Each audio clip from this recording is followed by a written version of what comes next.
आज है विभाजन सूत्र सेक्शन फॉर्मूला। आज हम जानेंगे कि किन्हीं दो बिंदुओं को मिलाने वाले रेखाखंड को कोई अन्य तीसरा बिंदु किसी अनुपात में विभाजित कर रहा है तो उस विभाजन बिंदु के निर्देशांक क्या होंगे। चलिए बात करते हैं विभाजन सूत्र की। जैसे कि कोई बिंदु के निर्देशांक हैं x1 y1 और दूसरा एक बिंदु है x2 y2 और इनको मिलाने वाला ये रेखाखंड, इस पर कहीं भी कोई एक बिंदु ये, इसके निर्देशांक हमें बताने हैं। इसके निर्देशांक क्या होंगे, यानी विभाजन बिंदु के निर्देशांक, विभाजन बिंदु के निर्देशांक। जबकि मान लीजिए ये जो बिंदु है इस रेखाखंड को M1 और M2 के अनुपात में विभाजित कर रहा है, M1 और M2 के अनुपात में विभाजित कर रहा है, तब इस बिंदु के निर्देशांक जो होंगे उसे सिंपल हम ऐसे याद कर सकते हैं कि अगर हम M1 लेंगे, इन दोनों बिंदुओं की सहायता से यह बिंदु निकलता है। कैसे कि अगर हम अनुपात में से M1 लेंगे तो बिंदु में से x2 लेंगे, M1 के साथ x2 और M2 के साथ x1 और नीचे M1 प्लस M2। ये तो बिंदु का भुज हो जाएगा। ऐसे ही हम कोटि निकालेंगे M1 के साथ y2 और M2 के साथ y1 और नीचे आ जाएगा M1 प्लस M2। यह विभाजन बिंदु के निर्देशांक होंगे। यह विभाजन बिंदु के निर्देशांक हैं। यही विभाजन बिंदु के निर्देशांक हैं या फिर यही विभाजन बिंदु है। ठीक है, इसे ही आप सेक्शन फॉर्मूला की फॉर्म में पढ़ते हैं। चलिए देखते हैं इसके ऊपर कुछ क्वेश्चंस। अब देखेंगे क्वेश्चन 7.2 का पहला ही कह रहा है कि उस बिंदु के निर्देशांक ज्ञात कीजिए जो बिंदु -1,7 और 4,-3 को मिलाने वाले रेखाखंड को 2:3 के अनुपात में विभाजित करता है। अब हमें उस विभाजन बिंदु के निर्देशांक बताने हैं जो कि इन दोनों को मिलाने वाले रेखाखंड को 2:3 के अनुपात में विभाजित करता है। कुछ इस तरीके से जरा समझें निखिल। ये हमें दो बिंदु दिए गए हैं और इनको मिलाने वाला ये रेखाखंड है। हमें उस बिंदु के निर्देशांक बताने हैं। मान लीजिए वो बिंदु ये है जो कि इसे 2:3 में विभाजित कर रहा है, 2:3 में विभाजित कर रहा है। इस बिंदु के निर्देशांक आपको बताने हैं। तो आप इसे कह सकते हैं M1 M2, इसे x1 y1 x2 और y2। अब आप यहाँ पर लगा दीजिए इसके हल में विभाजन सूत्र। विभाजन सूत्र से विभाजन सूत्र क्या कहता है, ये आपके सामने M1 x2 M2 x1 upon M1 plus M2 M1 y2 M2 y1 upon M1 plus M2। सभी वैल्यूज़ हमारे पास हैं। M1 का वैल्यू है 2, x2 का वैल्यू है 4, M2 का वैल्यू जो है हमारे पास में वो है 3, x1 का वैल्यू है -1, M1 M2 है आपके पास में 2 + 3, M1 फिर से कितना है 2, y2 कितना है -3 प्लस M2 कितना है 3 और y1 7, M1 प्लस M2 यानी कि 2 + 3। बात एकदम समझ में आई। इनको कर लीजिए सॉल्व। 8 -3 + के 5 हो जाएगा, -6 + के 7 या 21 और ये 5, ये बच गया 5/5 और ये बच जाएगा 15/5। इससे कट गया 1 बार और 5 से कट गया 3 बार। तो इस बिंदु के निर्देशांक होंगे 1, 3, जो कि इन दोनों को मिलाने वाले रेखाखंड को 2:3 के अनुपात में विभाजित करता है। बात समझ में आई? एकदम नोट कर लो। अब है क्वेश्चन नंबर 2। कह रहा है कि बिंदुओं 4, -1 और -2, -3 को जोड़ने वाले रेखाखंड को समत्रिभाजित करने वाले बिंदुओं के निर्देशांक बताइए। यानी कि बिंदु जैसे कि 4, -1 है निखिल, और बिंदु -2, -3 है। इसको मिलाने वाला जो रेखाखंड है इसको समत्रिभाजित का अर्थ होता है सम यानी कि समान, त्रि माने 3, भाजित यानी कि भागों में बांटना। समान 3 भागों में बांटने वाले बिंदुओं के निर्देशांक बताइए। तो इसको 3 भागों में देखो कैसे बांटा जा सकता है। अगर मैं इस पर 2 बिंदु बना दूंगा तो क्या इसके 3 भाग नहीं हो गए? पहला भाग ये, दूसरा भाग ये, तीसरा भाग ये। सबके हिस्से में 1, 1, 1 आ गया तो पूरे की लंबाई 3 हो जाएगी। अगर मैं इस पहले बिंदु के निर्देशांक बताना चाहूँगा, मान लीजिए ये ए बिंदु है, ये बी बिंदु है, दिया है हमें पी और क्यू। मुझे अगर ए बिंदु के निर्देशांक बताने हैं विभाजन सूत्र से बताऊं अगर मैं, तो मुझे विभाजन सूत्र में कौन चाहिएगा? अनुपात चाहिए। इसमें उसने कहा है समत्रिभाजित, तो ये समान भाग होंगे, तो सबके सब भाग मिला के 3। तो अगर ये एक भाग है तो बचा हुआ भाग ये कितना बचेगा? 2। ठीक है, तो ए बिंदु के लिए जो अनुपात होगा वो कितना होगा?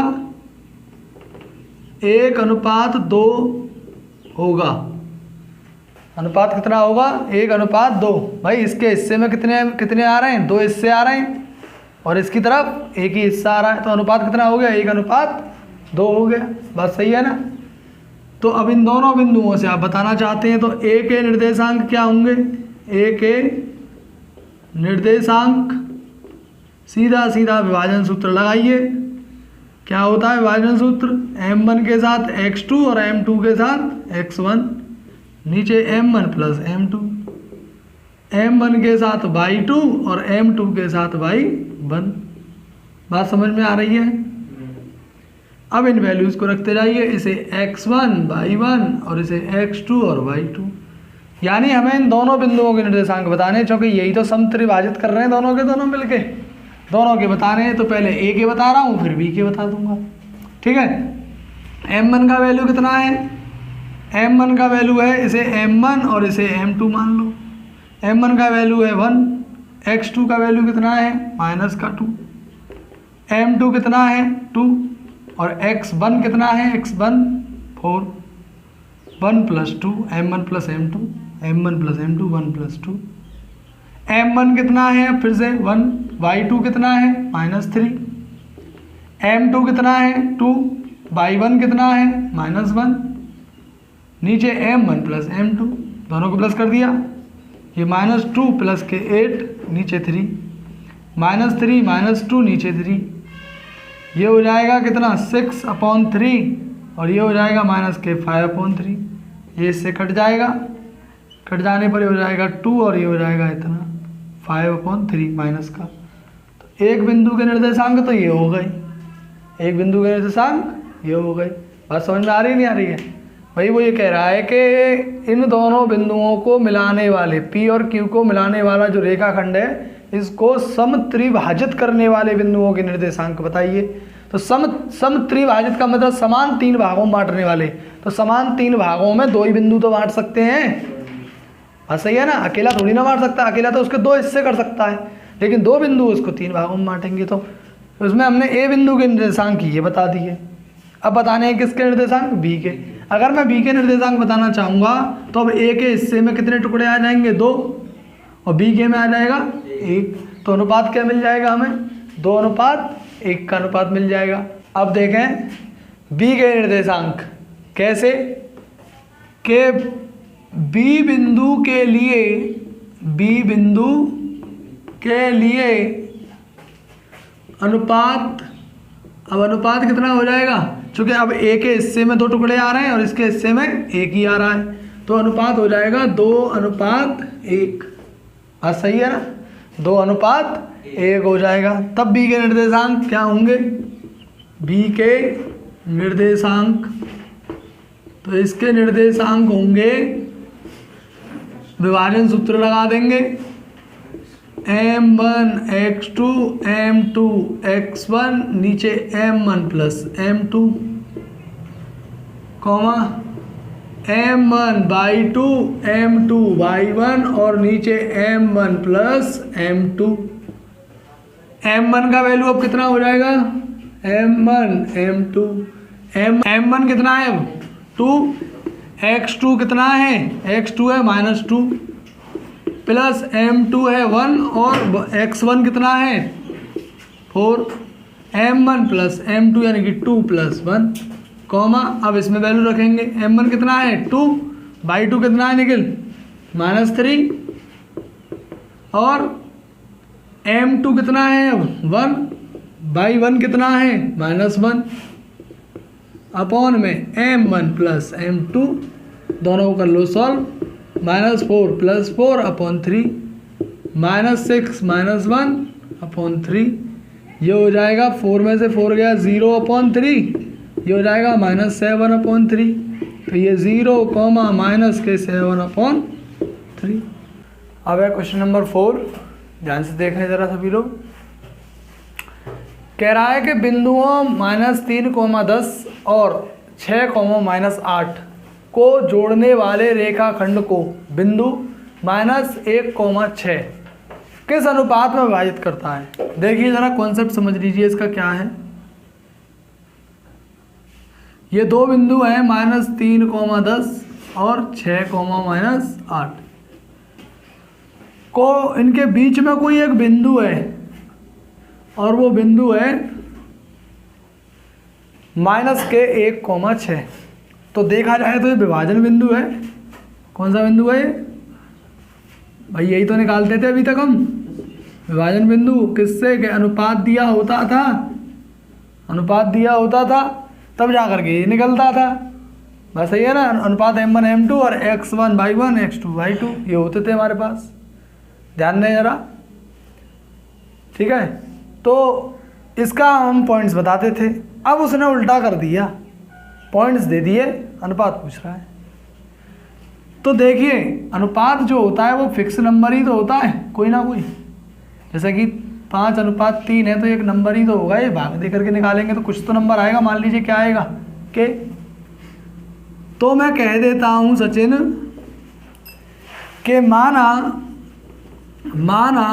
बिंदु कौन -1, 6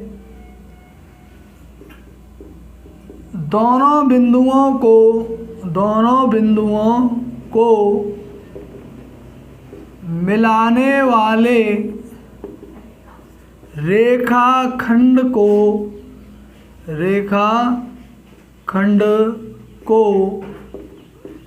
के, अगर कोई नंबर k है तो k/1 कह सकता हूँ उसे, तो k अनुपात 1 के अनुपात में विभाजित करता है। बात को जरा समझने की कोशिश करें। मान लिया मैंने कि ये जो बिंदु है विभाजन बिंदु, वो इसे किस अनुपात में बांट रहा है, k के अनुपात में। अब अकेला कोई नंबर है k तो उसके नीचे 1 तो आप मान ही सकते हैं, है ना, k/1 यानी 1 का भाग k में देंगे k ही आएगा। इससे हमें क्या फायदा हो जाएगा कि हमें m1 और m2 मिल गए। अगर मैं k का मान बता दूंगा तो मैं क्या बता दूंगा आपको, अनुपात बता दूंगा। बात सही है या नहीं है। तो उसे बताने के लिए हम क्या लगाएंगे इसमें, विभाजन सूत्र से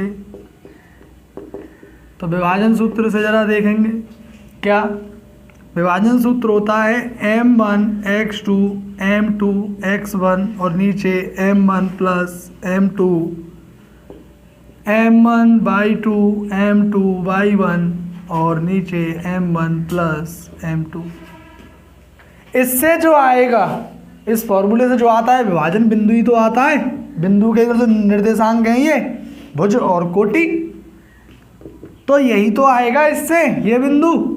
तो ये इसके बराबर नहीं होगा, फिर दोनों को मैंने क्या कर दिया, बराबर कर दिया। सही है ना। अब जरा m1 बताना कितना है k, x2 कितना है, इनमें से मान लो x1/1 x2/2, x2 कितना है 6, m2 कितना है m2 ये रहा 1, x1 कितना है -3, m1 m2 यानी k + 1, m1 कितना है m1 k/2 कितना है -8, m2 कितना है 1/1 कितना है 10 और नीचे k + 1 और बराबर में यही तो बिंदु है, यही विभाजन बिंदु उसने दे रखा है ऑलरेडी। इसे सॉल्व करिए तो ये हो जाएगा 6k - k3 अपॉन k + 1 और ये है -k8k + k10 अपॉन k + 1 और बराबर में कौन चल रहा है, बराबर में चल रहा है -1,6। अब चूंकि दो बिंदु बराबर हैं तो दो बिंदु कब बराबर होते हैं, जब दोनों के भुज बराबर हों, दोनों के भुज बराबर हों और दोनों की कोटि बराबर हों। ठीक है ना।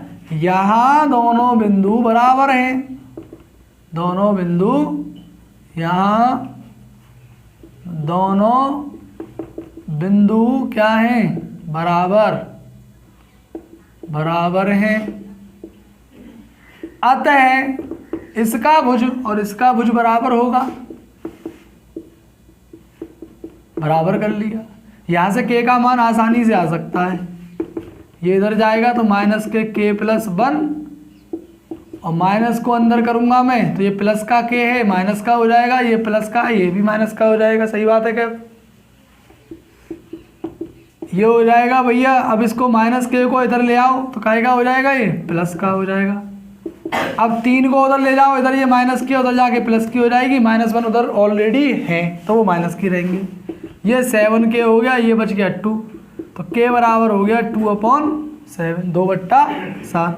अतः अनुपात क्या हो जाएगा फिर, अनुपात हो गया 2:7। तो ये मैंने सिर्फ भुज से ही निकाल दिया, आप चाहें तो कोटि से भी निकाल सकते हैं, उत्तर यही आएगा, यही उत्तर आएगा 100%। बात समझ में आई कि नहीं आई। उसने हमसे अनुपात पूछा था, एक बार जल्दी जल्दी फिर से समझ लेते हैं।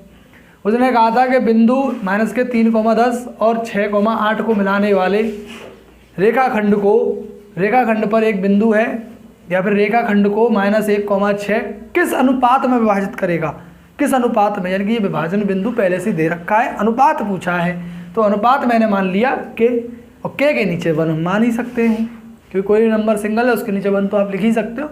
k और k अनुपात 1 के अनुपात में, तो हमें m1 m2 मिल गया, x1 x2/1/2। ठीक है, ये दोनों मिल गए हमें। हमने लगा दिया विभाजन सूत्र, विभाजन सूत्र से आ गया ये बिंदु, और चूंकि दोनों बिंदु बराबर हैं, चूंकि भाई इस विभाजन बिंदु के फॉर्मूले से विभाजन बिंदु ही तो आता है, वो मैं दे रखा है तो बराबर दे रखा है तो लिख देंगे बराबर में। बात सही है या नहीं। जब लिख दिया बराबर में, दोनों के भुज बराबर कर दिए और उससे आ गया ये अनुपात 2:7। ठीक है भैया, नोट कर लीजिए।